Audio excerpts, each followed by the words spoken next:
অন্তর্বর্তীকালীন সরকারের professor doctor Mohammad Yunus, আপনাকে বলতে চাই, আপনিও ন্যাশনাল কনসেনসাস কমিশন যেটা হয়েছে তাও আপনি চেয়ারম্যান, তার চেয়ারম্যান করা হয়েছে প্রফেসরকে বানিয়ে আজকে। আর নির্বাচন কমিশনের প্রধানকে আমি বলতে চাই, আজকের এই সমাবেশ থেকে, এই জনসমুদ্র থেকে এই বার্তা যদি আপনারা বুঝতে ভুল করেন, পিওর পদ্ধতি ছাড়া নির্বাচন বাংলার মানুষ গ্রহণ করবেন। আমি প্রধান উপদেষ্টা নির্বাচন কমিশনার সকলকে বলব, আপনি জাতির উদ্দেশ্যে নিরপেক্ষ থাকার অঙ্গীকার করেছেন। আপনার অঙ্গীকারের প্রতি আপনি সাবধান থাকবেন।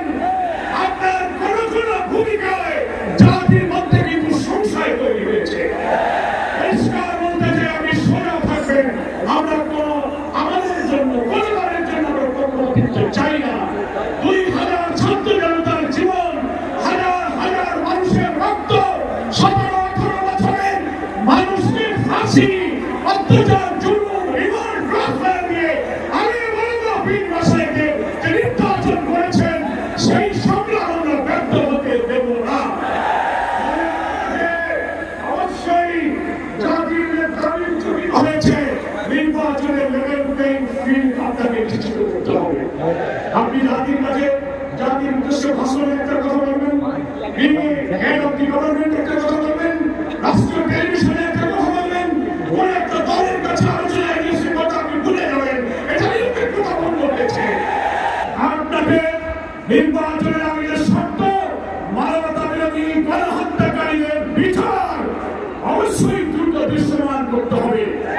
দিল্লিতে বসে দিল্লির তারকা শেখ হাসিনা এই বাংলাদেশকে আবার উস্কানি দিয়ে ভারতের সেবা দেশে পরিণত করার ষড়যন্ত্র করছে।